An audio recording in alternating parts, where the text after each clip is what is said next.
ತುಂಬ ಅದ್ಭುತವಾದ ಕಾರ್ಯಕ್ರಮ ಬಂತು. ಒಳ್ಳೊಳ್ಳೆಯವರಿಗೆ ಒಳ್ಳೊಳ್ಳೆ ಆಯ್ಕೆ ನೀವಾಗಲೇ ಹೇಳ್ತಾ ಇದ್ರಿ ನನಗೆ ಯಾವ ಸಿನಿಮಾ ಹಿಟ್ಟಾಯಿತು ಅವ್ರನ್ನ ನೋಡಲ್ಲ ನಾನು, ಯಾರು ಬೆಸ್ಟಾಗಿ ಯಾವ ಸಿನಿಮಾ ಬೆಸ್ಟಾಗಿ ಕಾಣಿಸ್ತು ಅದರಲ್ಲಿ ಯಾರು ಬೆಸ್ಟಾಗಿ ಮಾಡಿದಾರೋ ಅವ್ರನ್ನ ಹುಡುಕಿ ನಾವು ಅವಾರ್ಡ್ ಕೊಡ್ತೀವಿ ಅಂತ ಹೇಳಿ.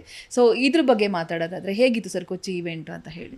It was amazing. ಏನು ನಾವು ಬೆಂಗಳೂರಲ್ಲಿ ಫಸ್ಟ್ ಟೈಮ್ ಮಾಡಿದ್ವಿ ಅದೇ ರೀತಿ ನಂಗೆ ಅಲ್ಲಿ ಕೊಚ್ಚಿಯಲ್ಲಿ ಕಾಣಿಸ್ತು, ಅದೇ ಥರ ಸಂಭ್ರಮ ಕಾಣಿಸ್ತು ನನಗೆ. ಲಾಸ್ಟ್ ಇಯರ್ ನಾವು ಹೈದರಾಬಾದಲ್ಲಿ ಮಾಡಿದ ಅಷ್ಟು ಕಾಣಿಸಿರಲಿಲ್ಲ, ಕೊಚ್ಚಿಯಲ್ಲಿ ಅದೇ ಥರ ಸಂಭ್ರಮ ಕಾಣಿಸ್ತು ನನಗೆ. ಅದಕ್ಕಂತ ಒಂದು ಕ್ರಿಟಿಕ್ಸ್ ಅಂತ ಒಂದು ಜೂರೀಸ್ ಮಾಡಿರ್ತೀವಿ ನಾವು ಟೀಮ್ನ, ಅದ್ರ ಮೇಲೆ ಇನ್ನೊಬ್ರು ಮಾನಿಟರ್ ಮಾಡ್ತೀವಿ. ಸೊ ಆ ವರ್ಷ 200 ಸಿನಿಮಾ ರಿಲೀಸ್ ಆಗಿ 200 ಸಿನಿಮಾ ನೋಡಬೇಕು ಅದನ್ನು.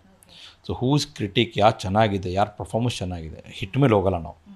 ಎಲ್ಲ ಅನ್ಕೊತಾರೆ ಆ ಪಿಕ್ಚರ್ ಹಿಟ್ಟಾತ ಹೀರೋಗೆ ಬರ್ತಂತ, ಅದು ತಪ್ಪದು.